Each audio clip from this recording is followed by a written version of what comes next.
जैसे पर्वतों में हिमालय श्रेष्ठ है, वैसे ही संतों में श्रेष्ठ है साईं। साईं नाम के आगे थे लगाना उचित नहीं, क्योंकि साईं आज भी हमारे बीच हैं। बस एक बार उनकी शरण में होना जरूरी है, तब वे आपके पास ही होंगे। यह अनुभूत सत्य है। आओ जानते हैं साईं जी के बारे में 12 ऐसे तथ्य जो शायद आप नहीं जानते हों। नंबर 1, साईं के जीवन चरित्र पर पुस्तक। साईं बाबा के बारे में अधिकांश जानकारी श्री गोविंदवराम रघुनाथ दाभोलकर द्वारा लिखित श्री साईं सचित्र से मिलती है। मराठी में लिखित इस मूल ग्रंथ का कई भाषाओं में अनुवाद भी हो चुका है। यह साईं सचित्र साईं बाबा के जिंदा रहते ही 1910 से शुरू की जाकर 1918 में उनके समाधि होने तक इसका लेखन चला था। नंबर 2, साईं चाहते थे श्री कृष्ण मंदिर बनवाना। आज शिरडी में जहाँ साईं बाबा का भव्य मंदिर बना हुआ है, कभी वहाँ श्री कृष्ण का मंदिर बनने की योजना थी, लेकिन तात्या की जगह बाबा ने अचानक देह त्याग दी। अचानक देह त्याग के बाद भक्तों को समझ नहीं आ रहा था कि अब क्या करें। तब भक्तों ने निर्णय लेकर बूटी साहिब द्वारा बनवाया गया वांडा यानी भवन में स्थित मूर्ति स्थापना के लिए स्थापित जगह जगह पर बाबा को समाधि दे दी।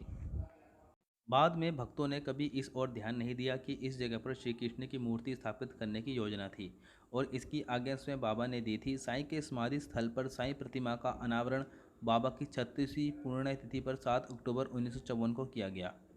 नंबर 3, साईं जी का जन्म स्थान। महाराष्ट्र के पाथरी गांव में साईं बाबा का जन्म 27 सितंबर 1830 को हुआ था। साईं के जन्म स्थान पाथरी पर एक मंदिर भी बना है। मंदिर के अंदर साईं की आकर्षक मूर्ति रखी हुई है। यह बाबा का निवास स्थान है, जहां पुरानी वस्तुएं जैसे बर्तन, घंटी और देवी देवताओं की मूर्तियां भी रखी हुई हैं।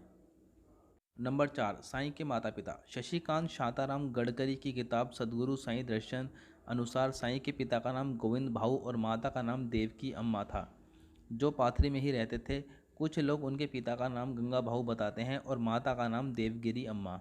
कुछ हिंदू परिवारों में जन्म के समय 3 नाम रखे जाते थे, इसलिए बीड़ इलाके में उनके माता पिता को भगवंत राव और अनसुआ अम्मा भी कहा जाता था।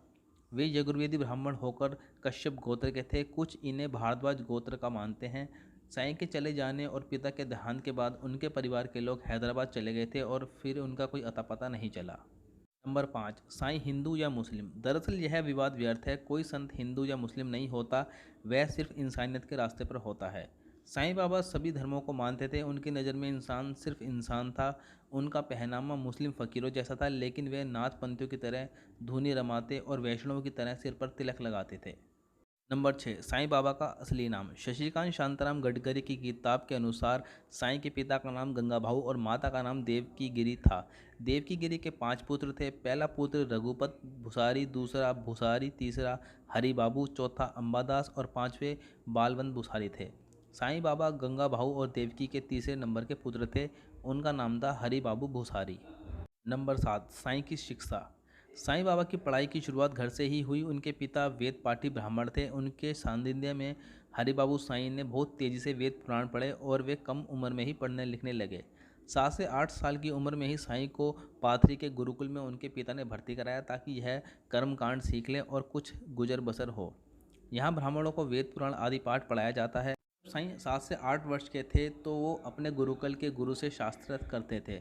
गुरुकुल में साईं को वेदों की बातें पसंद आई, लेकिन वे पुराणों से सहमत नहीं थे और वे अपने गुरु से इस बारे में बहस करते थे। अंत में हारकर गुरु ने कहा, एक दिन तुम गुरुओं के भी गुरु बनोगे। साईं ने वह गुरुकुल छोड़ दिया। गुरुकुल छोड़कर वे हनुमान मंदिर में ही अपना समय व्यतीत करने लगे। वे हनुमान पूजा अर्चना करते और सत्संगियों के साथ रहते। उन्होंने 8 वर्ष की उम्र में ही संस्कृत बोलना और पढ़ना सीख लिया था। उन्होंने चारों वेद और 18 पुराणों का अध्ययन कर लिया था। नंबर 8, चांद मियाँ नहीं थे साईं। जैसा कि साईं बाबा के विरोधी मानते हैं कि उनका असली नाम चांद मियाँ था, जो कि गलत है।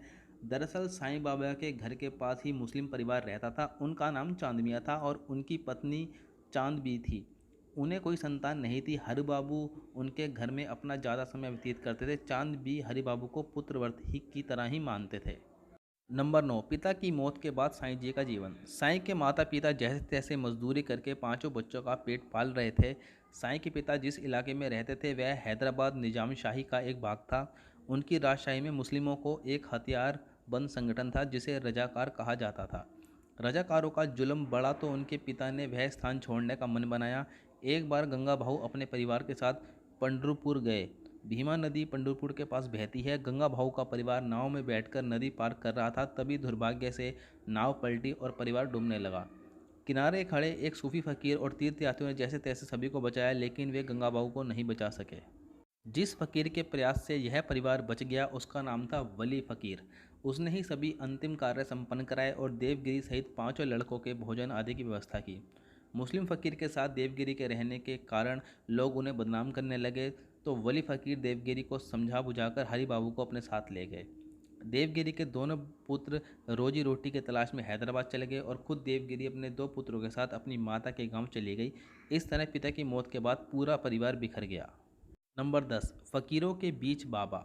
8 वर्ष की उम्र में पिता की मृत्यु के बाद बाबा को सूफी वाले फकीर ने पाला, जो उन्हें एक दिन ख्वाजा शमुद्दीन गाजी की दरगाह पर इस्लामाबाद ले गए। यहाँ वे कुछ दिन रहे, जहाँ एक सूफी फकीर आए जिनका नाम था रोशन शाह फकीर। रोशन शाह हरिबाबू साईं को लेकर अजमेर आ गए। अजमेर में साईं बाबा ने इस्लाम के अलावा कई देसी दवाओं की जानकारी हासिल की। कुरान को उन्होंने मुखाग्र कर लिया था। रोशन शाह एक बार धार्मिक प्रचार के लिए इलाहाबाद गए, जहां हृदयघात से उनका निधन हो गया। रोशन शाह के जाने के बाद हरि बाबू यानी कि साईं एक बार फिर अनाथ हो गए। जब इलाहाबाद में थे बाबा, तब संतों का सम्मेलन चल रहा था, जिसमें नाथ संप्रदाय के संत भी थे। बाबा का झुकाव नाथ संप्रदाय और उनके रीति रिवाजों की ओर हुआ। वे नाथ संप्रदाय के प्रमुख से मिले और उनके साथ ही संत समागम और सत्संग किया। अयोध्या पहुंचने पर नाथ पंथ के संत ने उन्हें सरयू में स्नान कराया और उनके एक चिमटा भेंट दिया। यह नाथ संप्रदाय का हर योगी अपने पास रखता है। फिर नाथ संत प्रमुख ने उनके कपाल पर चंदन का तिलक लगाकर कहा कि वे हर समय इसको धारण करके रखें। बाबा कई जगह घूमते हुए अपने जन्म स्थान पुनः पाथरी पहुँचे। वहाँ पहुँचने के बाद पता चला कि वहाँ कोई नहीं है। अंत में वे पड़ोस में रहने वाली चांद बी से मिले। चांद बी ने उनको सारा किस्सा बताया। चांद मियाँ को मरे बहुत दिन हो गए थे। हरि बाबू को देखकर चांद भी प्रसन्न हुई। चांद भी हरि बाबू के रहने खाने की व्यवस्था के लिए उन्हें नज़दीक के गांव सेलू के वैकुंठा आश्रम में ले गई। उस वक्त बाबा की उम्र 15 वर्ष की रही होगी। साईं बाबा से कुछ सवाल जवाब करने के बाद वैकुंठा उनके उत्तरी से संतुष्ट हो गई और उन्होंने अपने आश्रम में उनको प्रवेश किया। वे बाबा के उत्तरों से इतने प्रसन्न हुए कि उन्होंने हरि बाबू को गले लगाकर अपना शिष्य बनाया।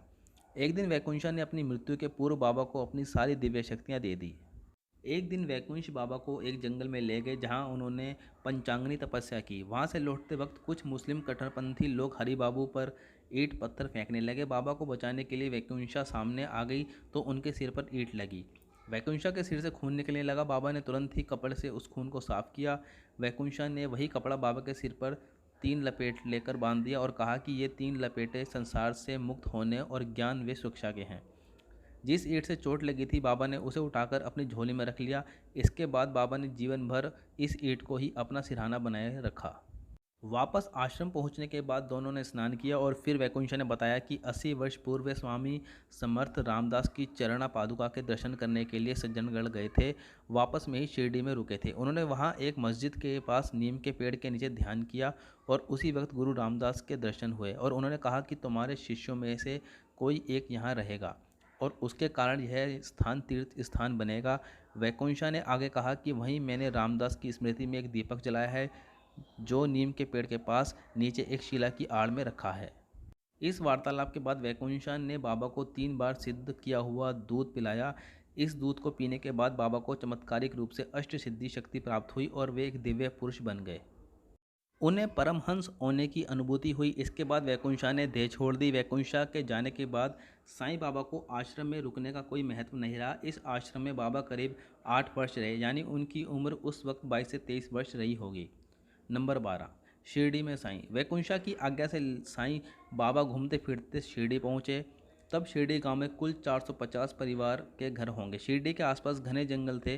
वहां बाबा ने सबसे पहले खंडोबा मंदिर के दर्शन किए। फिर वे वैकुंठा के बताए उस नीम के पेड़ के पास पहुंच गए। नीम के पेड़ के नीचे उसके आसपास एक चबूतरा बना था, जहां बैठकर बाबा ने कुछ देर ध्यान किया और फिर वे गांव में भिक्षा मांगने के लिए निकल पड़े।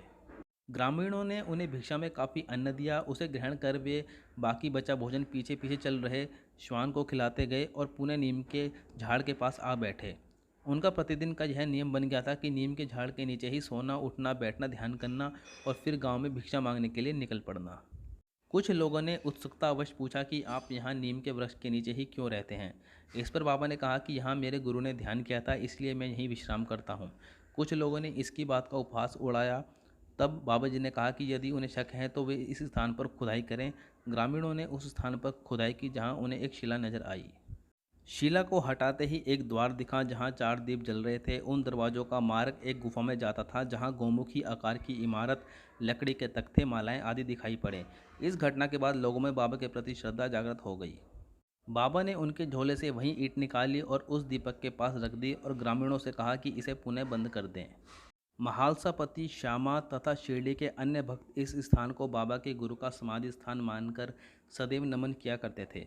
प्रमुख ग्रामीणों में महालसापति और श्यामा बाबा के अनुयायी बन गए। वाजा माई नामक एक महिला थी जो बाबा को प्रतिदिन भिक्षा देती थी। यदि बाबा किसी कारणवश भिक्षा लेने नहीं आते तो वे खुद नीम के वृक्ष के नीचे उनको भिक्षा देने पहुंच जाती थी। गांव के हिंदू और मुसलमानों के बीच इसको लेकर चर्चा होती रहती थी कि बाबा हिंदू हैं या मुसलमान। 3 महीने बाद बाबा किसी को बिना बताए शिरडी छोड़कर चले गए। लोगों ने बहुत ढूंढा लेकिन वे नहीं मिले। ऐसी और वीडियोज़ के लिए वीडियो को लाइक, शेयर और चैनल को सब्सक्राइब जरूर करें। ओम साईं नाथ।